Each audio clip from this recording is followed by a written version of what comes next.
शकुंतला उड़ीसा के एक गांव में रहती थी। शकुंतला का पति एक मछुआरा था। शकुंतला जब पेट से थी तो उसका पति एक दिन मछली पकड़ने गया और फिर घर कभी नहीं लौटा।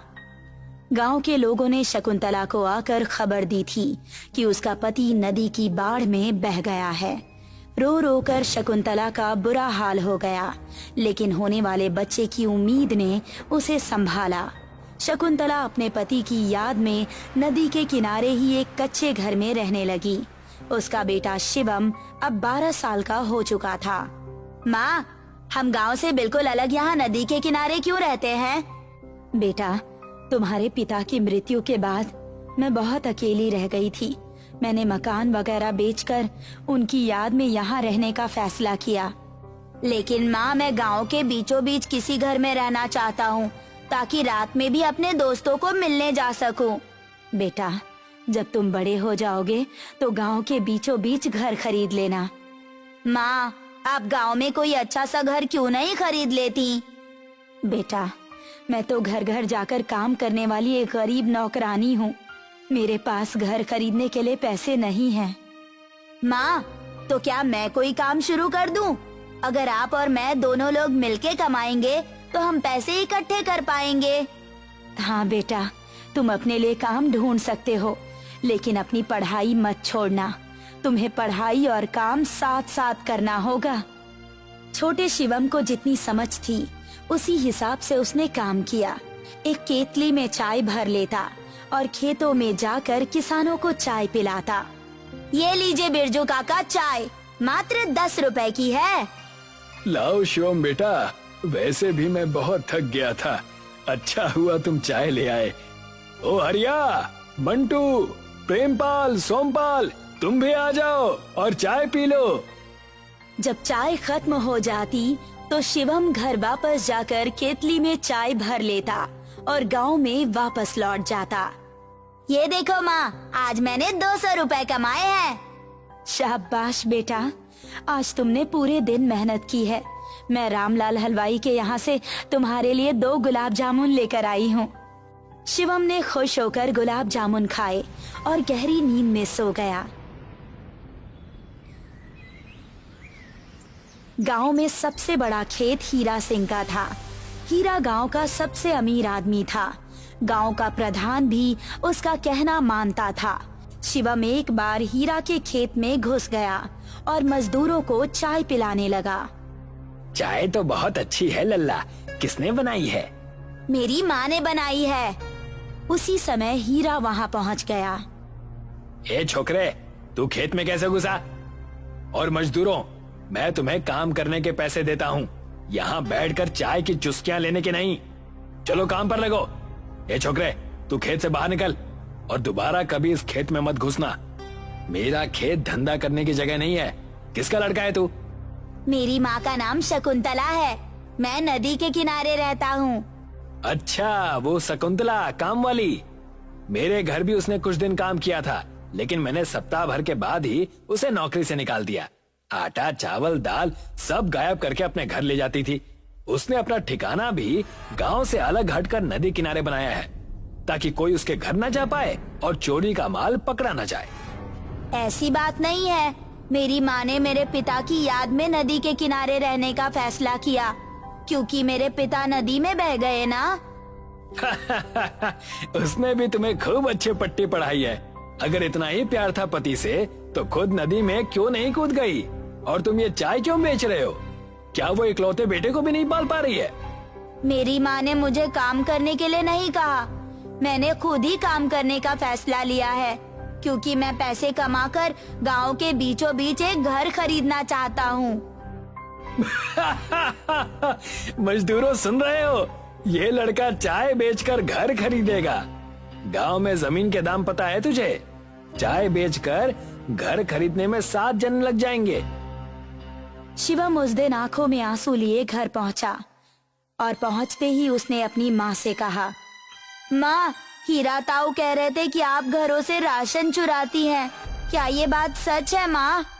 नहीं बेटा, ये सरासर झूठ है। मैंने आज तक किसी के घर से कोई सामान नहीं चुराया। अमीर लोगों की ये आदत होती है। कि जब भी आटा, चीनी, चाय, दाल कुछ भी खत्म होता है तो वो नौकरों पर ही शक करते हैं, जैसे नौकर राशन चुराकर अपने घर ले जा रहे हो। हीरा सिंह एक नंबर का कंजूस, लोभी और घमंडी आदमी है। तुम फिर कभी उसके खेत में चाय मत बेचने जाना। ये देखो, आज मैं तुम्हारे लिए क्या लाई हूँ, एक टैंक। ये टैंक तो बिल्कुल असली के युद्ध टैंकों जैसा है। ये कितने का मिला? ये तुम्हें रमन चाचा ने दिया है। मैं किसी दिन तुम्हें रमन चाचा से मिलवाने ले चलूंगी। वो गांव में बहुत कम आते हैं, लेकिन गांव के सबसे अच्छे और ईमानदार आदमी हैं। उनकी शहर में बहुत बड़ी खिलौनों की दुकान है। वो तो ये भी कह चुके हैं कि अगर हम चाहें तो उनके घर रह सकते हैं। मैं ये टैंक नहीं लूंगा माँ। मैं नहीं चाहता कि कोई गांव वाला तुम पर या मुझ पर उंगली उठाए। मैं अपनी मेहनत से कमाकर चीजें खरीदूंगा। गांव से 10 किलोमीटर दूर एक बाजार लगा करती थी, लेकिन बाजार तक पहुंचने के लिए 1 घंटे साइकिल चलानी पड़ती थी। शिवम ने एक पुरानी साइकिल का इंतजाम किया और रोजाना 1 घंटे साइकिल चलाकर बाजार में चाय बेचने जाने लगा। उसने सड़क किनारे चाय बनाना शुरू कर दिया। शिवम की अच्छी कमाई होने लगी, लेकिन रोजाना 20 किलोमीटर साइकिल चलाने के कारण शिवम बहुत थक जाता था। माँ, मैं खाना नहीं खाऊंगा। मुझे बहुत नींद आ रही है। मैं सोने जा रहा हूँ। अगले दिन शिवम सोकर उठा तो शकुंतला ने उससे कहा, बेटा, बाजार जाने के कारण तुम बहुत थक जाते हो। तुमने स्कूल भी जाना कम कर दिया है। ऐसे में तुम्हारी शिक्षा पूरी नहीं हो पाएगी। माँ, मैंने स्कूल के प्रिंसिपल से बात कर ली है। जब मैंने उन्हें बताया कि मैं काम करता हूँ, तो उन्होंने मुझे स्कूल जाए बिना सिर्फ परीक्षा में बैठने की इजाजत दे दी है। मैं टाइम निकालकर पढ़ाई कर लूंगा और परीक्षा दे दूंगा। शिवम ने चाय बेचने के साथ साथ अपना जनरल स्टोर भी शुरू किया। उसने 8 साल लगातार काम किया। शिवम और उसकी माँ ने 4 लाख रुपए इकट्ठा कर लिए। माँ, हमारे पास अब पर्याप्त रुपए हैं। अब हमें गांव में मकान ढूंढना शुरू कर देना चाहिए। शकुंतला जिन घरों में काम करती थी, उसने उन घरों में बात की। रिंकू भाई साहब, मैं 4 लाख तक का कोई मकान ढूंढ रही हूँ। क्या आपकी नजर में ऐसा कोई घर है? 4 लाख में कोई मकान नहीं मिलेगा। अब पहले वाला जमाना नहीं रहा कि 3-4 लाख रुपए में मकान मिल जाए। गांव में कोई छोटा मोटा घर खरीदने के लिए भी कम से कम 10 लाख रुपए चाहिए। शकुंतला ने कई जगह बात की, लेकिन किसी ने उसके लिए घर नहीं बताया। अंत में शकुंतला रमन के घर पहुंची। शकुंतला भाभी, मैंने सुना है आप अपने लिए मकान ढूंढ रही हैं। हाँ भैया, ढूंढ तो रही हूँ, लेकिन मेरे पास बस 4 लाख रुपए ही हैं। गांव वाले कह रहे हैं कि इतने रुपए में कोई घर नहीं मिलेगा। हाँ, गांव वालों की बात में कुछ सच्चाई तो है, लेकिन अगर आप चाहें तो हमारा ये घर 4 लाख में खरीद सकती हैं। लेकिन ये घर तो बहुत बड़ा है। कोई बात नहीं, आपने मेरे परिवार की इतने वर्षों तक सेवा की है, मेरा भी कुछ फर्ज बनता है। मैं अपने परिवार को अब शहर में ही रखूंगा, लेकिन गांव मेरी जन्मभूमि है, तो गांव में कभी कभी साल में 1-2 बार घूमने आता रहूंगा। बस 1-2 दिन के लिए हमें इस घर में जगह दे देना। ये कैसी बातें कर रहे हैं आप भैया? मैं और मेरा बेटा यहाँ रहेंगे, लेकिन ये घर आपका ही है। आप जब चाहे आ सकते हैं। शकुंतला को 4 लाख रुपए में बड़ा घर मिल गया। शिवम बहुत खुश था। एक दिन जब हीरा सिंह रास्ते से गुजर रहा था, तो शिवम ने उससे कहा, हीरा ताऊ, याद है आपने कहा था कि मैं 7 जन्मों में भी गांव में अपना घर नहीं खरीद पाऊंगा। ये देखो, मुझे इसी जन्म में कितना बड़ा घर मिला है।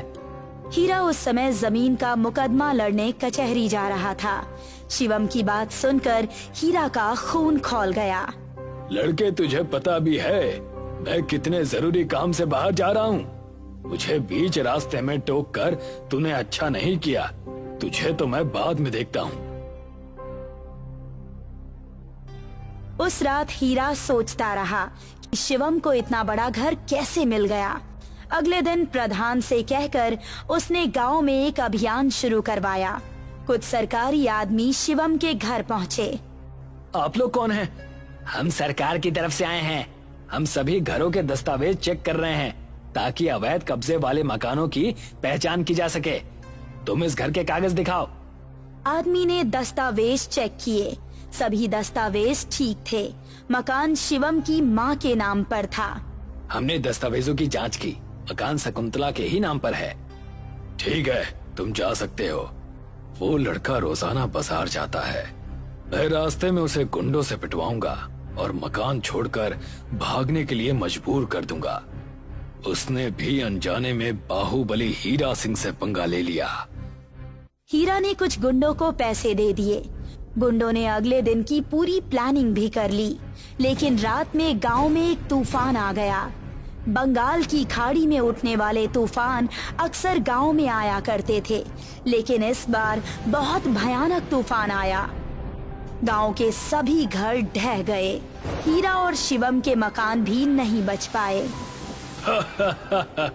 अब बताओ शिवम, क्या कहते हो? क्या तुम्हारे पास इतने पैसे हैं कि फिर से मकान बना लो? मेरे पास बहुत बड़ा बैंक बैलेंस है।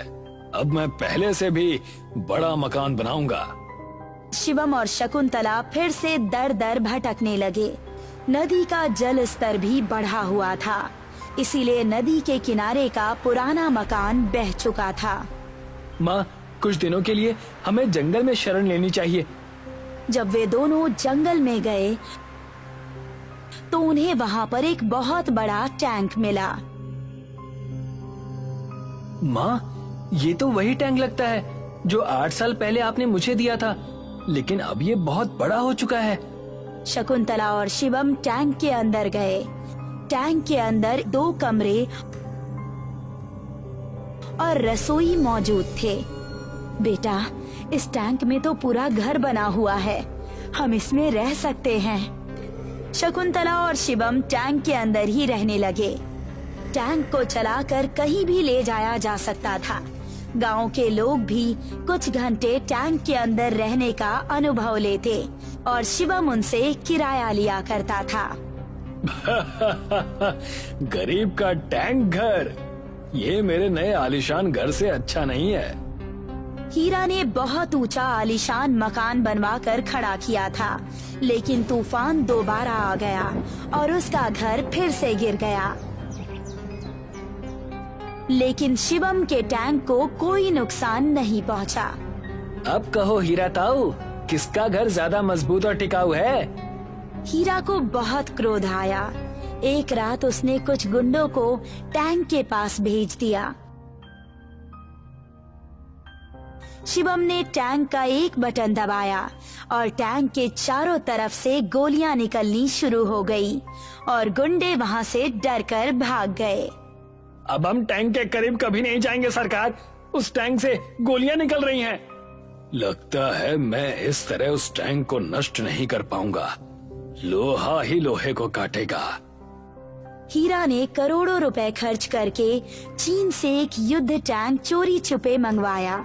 हीरा ने खुद ही टैंक में बैठकर शिवम के टैंक पर गोले बरसाने के लिए चला गया। उसने हर तरह से शिवम की टैंक पर हमला बोला, लेकिन वो शिवम के टैंक को कोई नुकसान नहीं पहुंचा पाया। माँ, ये हीरा तो हमारे टैंक को तबाह करने आया है। मुझे समझ नहीं आ रहा कि करूं क्या। हमारे टैंक में कई बटन हैं, कौन सा बटन दबाऊं? बेटा, ये लाल वाला बटन दबा दो। लाल बटन दबाते ही एक मिसाइल निकली और हीरा का टैंक पूरी तरह से नष्ट हो गया। ठीक ही कहा है, चाइनीज माल तो चाइनीज ही होता है।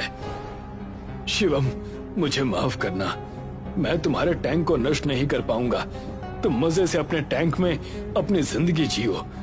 तूफानों का कोई भरोसा नहीं, मैं अब झोपड़पट्टी बनाकर रहूंगा।